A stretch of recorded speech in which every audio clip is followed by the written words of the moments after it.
Many people mistakenly pursue a perfect balance, just like a teeter-totter that's in perfect balance. It's a mistake, as it's not a sustainable state.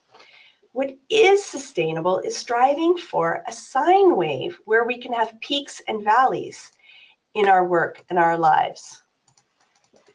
Like this. Let's get right to step one. Assess and set your intention with the power wheel. While you're pulling up your own worksheet in your handout, let me tell you a little story about a client of mine I'm going to call Charlie. Charlie was a senior leader at a tech firm. He was a sales leader.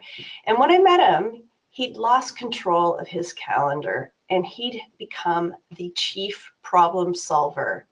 In fact, he shared with me through our private coaching that he was involved with every single deal as well as every customer issue. At the time, it was a badge of honor for him. And his blood pressure was going through the roof. So your turn. Your turn to take to use the power wheel. And in Charlie's instance, he scored himself a 4 below on the key parts of his life, which were career and health. What's your satisfaction? I'd like you to take a few moments to assess your satisfaction in the 8 key areas of your life and then rank them on the wedge, similar to the example in the handout. Before we met today, I had an opportunity to meet with Malay, who's one of Cindy's colleagues, and he's agreed to volunteer today to demonstrate what I'm going to ask each of you to do now at your desk. Hi, Malay. Hi, Andrea. Nice to be here. Well, thank you for being our volunteer. Absolute pleasure. Thank you so much. So, big question first. What do you choose to change in your power wheel? Well, I have to admit it was quite tricky because most of them are so important, really. It's so difficult to balance. But I would say the personal growth element is what I would like to work on. I currently give it a rating of 7 out of 10, and I would like to see it at 8 out of 10. All right, so you want to make a change in personal growth. Mm-hmm. You're currently at a 7, and what you really want is an 8. So you've done a lot of the work that many of the folks that are participating on the webinar need to do by doing some of that mental preparation. So what does an 8 look like for you? So 8 is a small step, but it's extremely critical because when I talk about personal growth, the reason I chose this was because I see it as an all-rounded thing, and I see it as something that includes health. It includes friends and family to some extent. Um, I have, for instance, immense job satisfaction, but personal growth would also include the health of body and mind and spiritual engagement, which is so important to me. Also impact and influence over the loved ones, over ones around me, family, for instance. It means a day well spent, and one that has carried some meaning and impact. It's about being a step ahead in some way of where I was yesterday, in an all round manner. And I would say that that is what an 8 looks like to me. So a day well spent, if I were to summarize many of the really important things that you mentioned, what's important to you about that? Well, I think as I mentioned, it's about having some meaning to the day in terms of how well I carried myself, whether there was growth in me as a person. Not speaking so much in terms of career as in terms of body and mind, just general learnings that we get on an everyday basis. Thank you, Malay. And you and I will pause our mini demonstration right now. So we'll move on to step 2. But you can probably tell, those of you who are listening in, that these are really important topics for each and every one of us from our own personal perspectives. So thank you, Malay, for being a little vulnerable so that we can learn and understand how to begin to make the ultimate selection of what we really want and what's important about that. Mm-hmm. Thank you. Stories are the force that propel or impede you. Create your own empowering story. Step 2, identify and overcome limiting beliefs. Overcome them and create the life you deserve. We all have a tremendous amount of potential, yet we often sabotage ourselves. Most of us have some insidious bugs in the code of our operating system. These bugs are broken assumptions that paralyze us. I can't tell you how often I see people in my private coaching practice who are unwilling to take action because of these bugs. Things like, I'm not smart enough, I'm not pretty enough, or I'm just not enough. Therefore, when we believe something's not going to work out, even unconsciously, we sabotage our potential by taking half-hearted action. Little action equals lousy results. Lousy results equals uncertainty and disheartened beliefs, which is a vicious cycle that only ends when we decide to change. And by the way, decide comes from the Latin root meaning to cut off, as in to cut off all other options to get the results that you want. So remember Charlie? When I met him, he'd lost control of his calendar. He'd become the chief problem solver. He was involved in every deal or customer issue, and his blood pressure was going through the roof. To dig in and find out what his broken assumptions were, it didn't happen overnight or in a matter of seconds. But what we discovered through ongoing coaching is that he had a couple of stories that he listened to, some of them for a very long time. And one of them was, I have to respond to requests from my people. And for him, that meant he had to respond to requests right now. He had to solve all the problems. It also led to something that later on, he was a little embarrassed, but he agreed that he believed that he thought that he knew more than all of his people did. Those beliefs or broken assumptions led him to face, losing control of his calendar, being the chief problem solver, and so on, and his high blood pressure. But when we identified those broken assumptions, it helped him to make the choices that he wanted to do to get what he really wanted in his life. And for him, fast forward several months, he established a governance calendar, which enabled him to invest time on strategic programs. That set him up to trust his people to create solutions before they came to him asking for help. And then for his health, he got kicked the blood pressure meds and he even hit the gym. That was Charlie. Now, what about, so his metaphorical tape lines, if you stick with the analogy from the squash court, his metaphorical tape lines were changed attitude around calendar, which allowed for strategic planning, developing his people, and getting to the gym. What are your metaphorical tape lines? As I mentioned, discovering what assumptions or stories you believe in, it doesn't happen overnight. But I'm here to challenge you. Challenge yourself. Explore the discomfort of a new feeling or experience. Here's what I'd like you to do right now, this very second. I want you to put your palms up in front of you right now, and I want you to interlace your fingers and your thumb. Notice which thumb is on top. For me, it's my right thumb. Now, I want you to switch and put the other thumb, so for me, the left thumb on top. Just notice the discomfort of that small change. See how uncomfortable that feels? And that's just a tiny little movement of your hand. So Malay is still exploring what stories or assumptions he's believed for himself. And before we met today, we had a conversation about what assumptions that he may have discovered.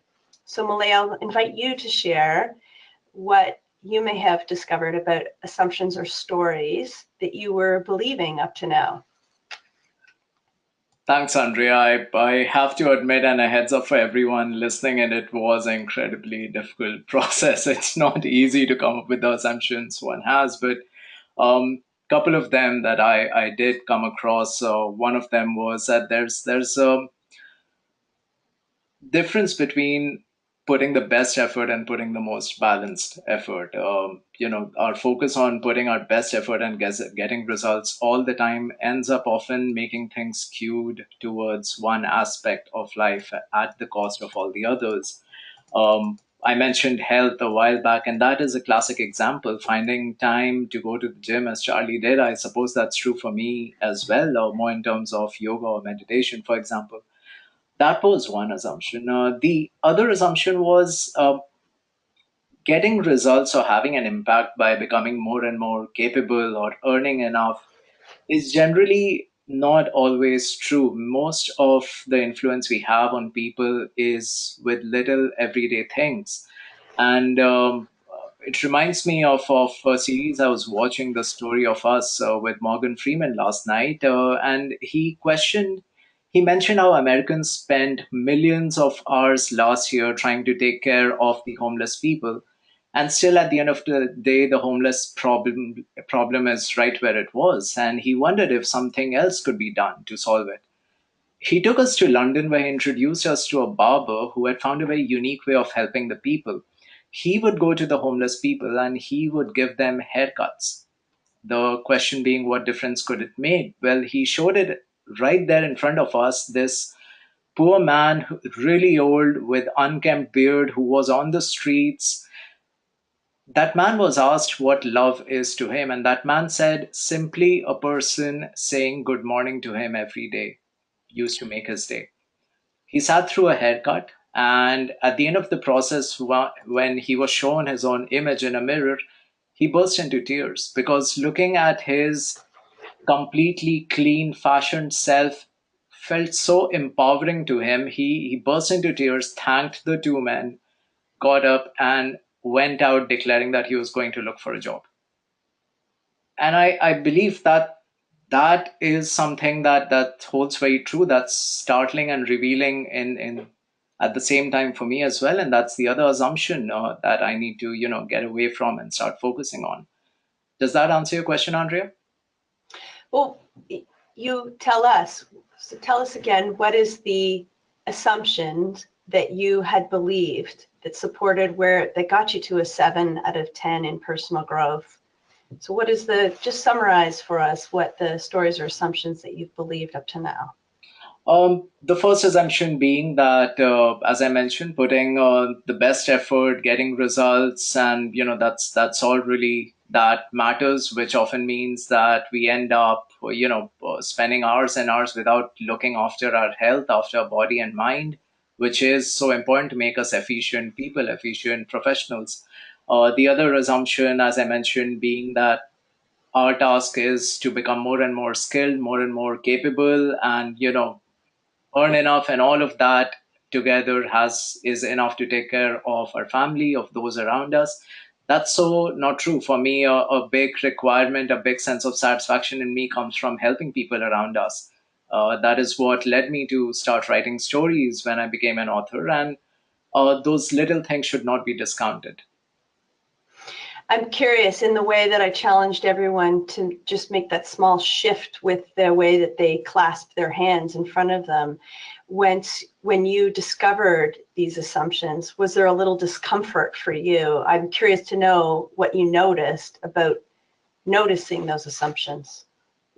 So, to be honest, the discomfort was quite beyond belief because just coming up with those assumptions, it's an extremely difficult process. I've had some time to go over them, and I can speak to it much more fluently. But it's like peeling the onion back, as Cindy likes to say often. It's incredibly difficult to reflect and go down that deep in your psyche to find out the very inherent assumptions that are underlying the overall superficial assumptions we may come across. It's a difficult process. It's certainly uncomfortable, but it's rewarding. Well, what I appreciate is that you took the time to discover that about yourself and made the connection to what you really wanted. And I appreciate that, Malay, and you will get payoff for asking yourselves those challenging questions. So that is what I then turn to all the participants in the webinar today, is to genuinely question the assumptions that you've believed, and what is an assumption that you are believing right now that is potentially holding you back. Let's move on to step 3. Step 3, create your harmony decision framework. For me personally, back in the Xerox days, I used to say yes to doing everything. I thought it was a badge of honor. I said yes to every single leadership role. When an SVP asked me to do a special work project, I said yes. I volunteered at all 3 of my kids' schools. I hit the gym regularly. I was social. And guess what? You're already anticipating my answer. The default, the environment, or others were choosing what didn't get done. The intentionality was set up by other people's choices that were more important than my own choices. For Charlie, the sales leader at the tech company, he said yes to creating his governance calendar. He said yes to making time to coach his people. He said yes to making time to do strategic planning, yes to hitting the gym. He said no to solving all the problems of his people, and no to participating in every single deal. And then more on the being side, he said yes to being the SVP he really wanted to be. He said yes to being ready for the next rung on the corporate ladder. He said no to being the chief problem solver, and no to being available 24/7. So Malay, back to you. Please share with us your harmony decision framework. And by the way, all of those of you listening in, you'll find your own decision framework, and you can begin filling it out. And take the time to listen carefully between the actions of what you will and won't do, and the way of being that you will and won't be. So Malay, please share with us. Um, well, the first one is, I think, something that will resonate with pretty much everyone. In terms of no to doing, I have to stop delaying my sleeping time to late nights. I'm a person who needs 8 hours of sleep. And in order to wake up, on time, I need to make sure that I sleep by 10:30. What that also means is that I need to stop looking at my phone 15 minutes before sleeping, or after waking up, which is also important.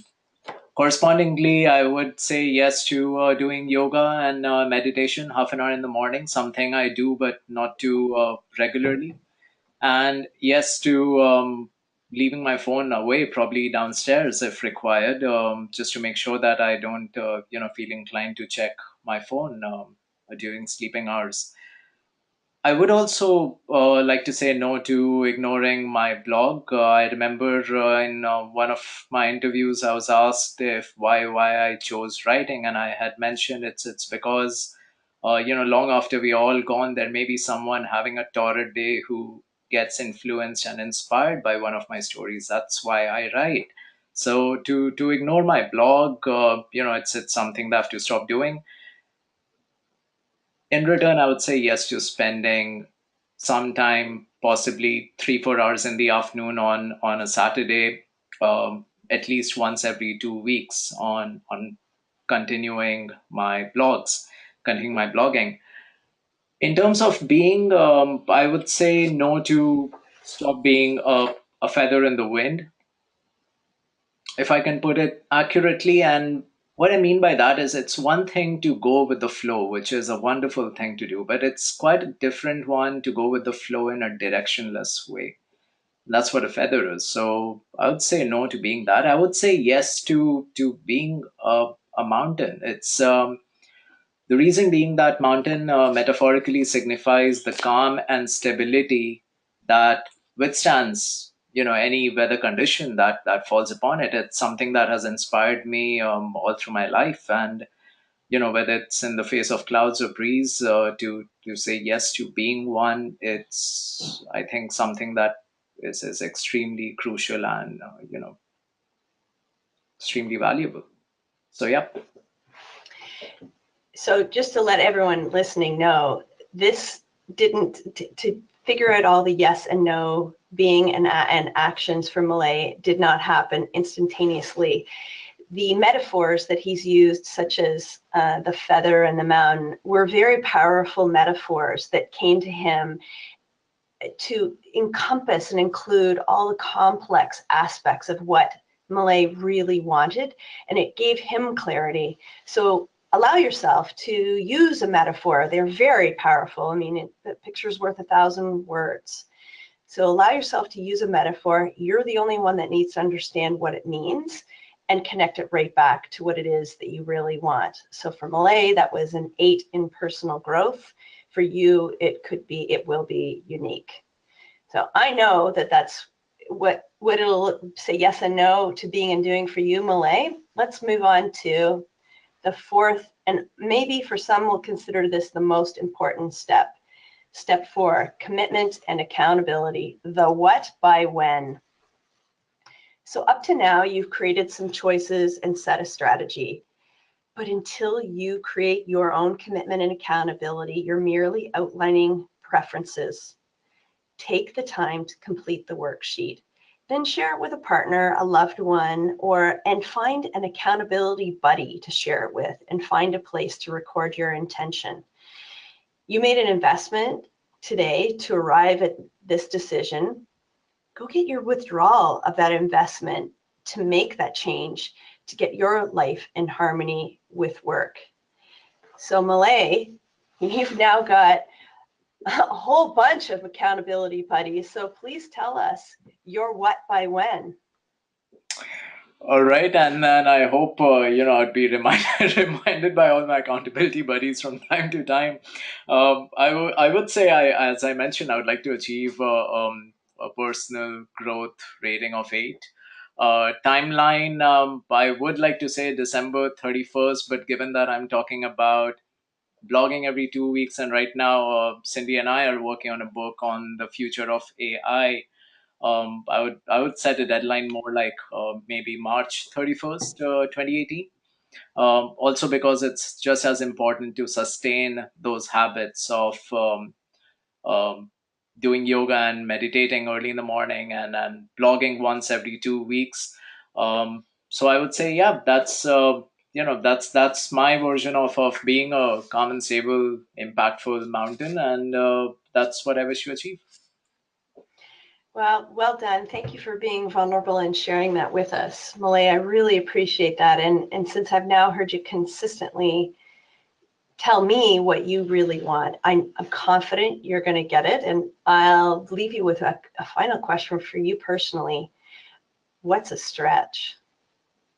You don't need to answer that for us, but I just want to leave that with you. Thank you. So today we covered a few of the steps to make that one small change to get your work and life in harmony. No matter what the situation, remind yourself, I have a choice. That's what Deepak Chopra said, but we discovered in the Harmony Decision Framework, we do have a choice. Cindy, I'm going to pass this back to you to help us explore the rise of AI and its impact on cognitive intelligence and performance. As we integrate more Internet of Things and machine power or AI power into our daily business processes, whether it's at home or at the office, what can we expect to experience, Cindy, based on your research on cognitive sciences and AI impacting sales professionals? Thanks, Andrea. And I had this incredible image as you and Malay were, because I, hadn't been privy to your discovery dialogue. And, I look at Malay and he's just such an incredible mountain. I just can't see him as a feather. So I know we're traveling out to Barrie here shortly. For those of you who are in the States, United Kingdom with us, that's a little bit north of the city. But yeah, it's I see myself as being an elephant. And I think one of the and I say that coming just back from Botswana on safari, and it's just entered my mind because I think the speed that I run at and operate in my life, I've always been a cheetah, moving far too rapidly. And when I spent 2.5 weeks out on safari in the savannah in Botswana and then Zimbabwe, I just found the magnetism of the elephants. I mean, as big as they are, they're gentle, and they have such incredible ears. And, I think as we, advance into AI, I think a bit of an analogy there is that we've got deep, deep ears that can actually augment all the good things. So, I really appreciate the discovery on how we can balance ourselves, more with mindfulness, and now start to try and bridge into more of a technology enablement and what is happening, and how it will impact sales professionals as these new solutions of guided selling come into the market, of which we're one of the players. In terms of AI, if you're following, certainly getting a lot of hype lately. I always find it quite interesting. We do find some very polarized views, whether it's Elon Musk indicating the implications of the black box AI and the I call it the vision for more regulatory and audit frameworks and more control measures. And now we've got Bill Gates now absolutely advocating how it's going to drive and create more productive and creative lives. And I very much see AI, like every other technology generation, as another enabling force. And I've got great confidence that that we will all collectively make the wise decisions. To continue on here, I want to explore, just make sure that we're grounded in a working definition of AI, just like we did with mindfulness. I think, first of all, mindfulness is very much dealing with the behavioral constructs of sort of our desires and our wants, and helping us really to reflect very deeply on the holistic nature, that we can put into play in life. And where AI comes into play and how it's evolved is now that we've got advanced machine learning approaches, which essentially strive to mimic human capabilities, whether it's learning, problem solving, or even perceptions.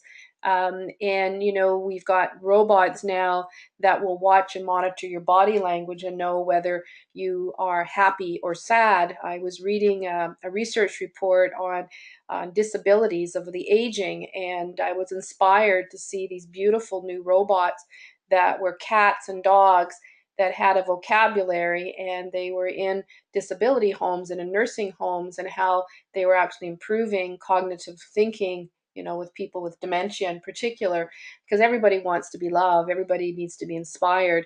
And so, AI within robotics are actually creating those experiences, and actually, in many respects, creating that inner sense of harmony, which I think humans always strive for.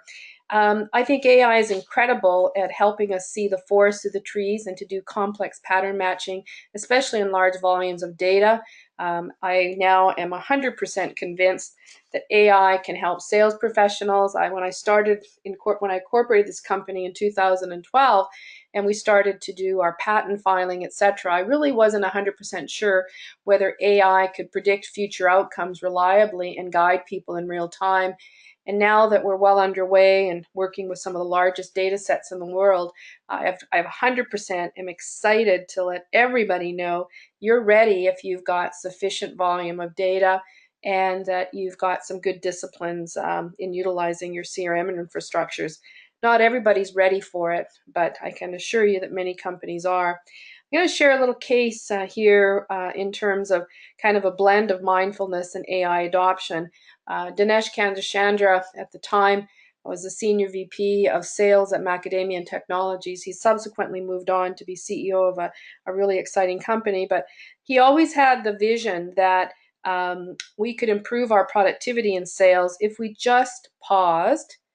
And if we can't necessarily pause to have that incredible sense of purpose, and he's a big believer in psychology and balance, then perhaps we can find other pathways where we can be guided with technology to cue us up to focus on the right sales cycles. And so what he really wanted to achieve was to increase their top line revenue growth, increase their winning opportunities, and really be clear about, am I on ramp or am I off ramp in terms of the deals that I'm pursuing in my selling process. So we installed the software. This was actually one of our earlier clients. And, he was very simple. He said, you know what, the AI engine, we had 7 years of historical data. Everything got collected and prioritized. The unique AI predictive brain was created with machine learning, was updated every 5 minutes. And essentially, it guided everybody into their top priorities, A, B, C, D, F distribution. And he simply said, if at the beginning of the cycle, sales choice predicts that you will lose and you haven't started, just don't focus on that one. They're seeing some patterns in either the pricing structure, the solution mix, the area it's coming in, the lead, the channel, maybe the person that's referred it. We've got some history. And so it could pick up some incredible insights. And they had quite a mature demand gen front end. And we grew that company in terms of top line revenue growth over 20% in 1 year, productivity improvements of over 30%. The case is on our website.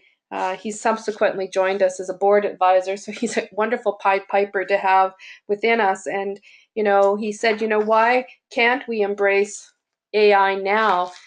We are having an issue in focusing. B2B sales productivity has declined, and we need some help. And we've just got another case out there on the site from a client in New Brunswick, Innovatia, and they've gone on record how we've driven their top line revenue growth. Again, you're seeing the value, and it's all about everyone's busy. If the science can overlay everything and automatically prioritize, why not? It's all about getting to success and prioritization, predicting, and certainly pacing and profiting more in our organizations. I could tell you lots of stories on the AI front. It's always a challenge to try and balance out, the mindfulness aspects. I just really want to tell you that I see that they both can work in harmony together. I think they're both very important skills. One of the most important skills that CEOs need to develop and leaders today is reflection and renewal and resilience. And mindfulness is definitely a competency that can be integrated into our lifestyles and our work styles. And, with Andrea's skills and expertise, I'm sure that she would love a conversation with you if any of you need, some of that additional support as you continue to progress in your career and your lives to be better people that we all care about being. I put this slide in here because I did want to end with a few thoughts. And so I've written out these thoughts so that I stay on point. But I think as our world increasingly blurs in the age of distraction, I do see that harmony in behavior and harmony in guided selling powered by AI, that we'll experience those two worlds increasingly coming together. And what I mean by that is that our minds, I do see, will be activated eventually and guided by external agents. And just much like our Fitbits giving us the cue that we haven't necessarily met our health targets for the day in terms of our steps, I do see that we will have stress monitors giving us insights that we might want to practice a mindfulness routine to actually pause, take a breath, before we engage. One of the most difficult things that humans need to develop is, to avoid the stories in our head and not pass judgment and just simply let the flow, much like maybe the river around Malay's mountain that he's building. And for sure, I'm on the other side and on both sides to catch him wherever he chooses to land. But my point is that I do see that mindfulness and AI are going to become increasingly valuable economic resources.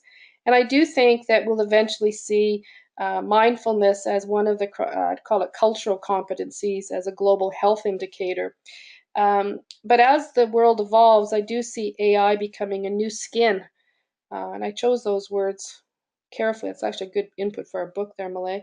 Become a new skin into our everyday lives, but mindfulness will become a constant in everyone's reach. For now, we'll just need to practice the skill until evolution catches up to what's possible in the future, where I do see these worlds merging in a lot of different ways.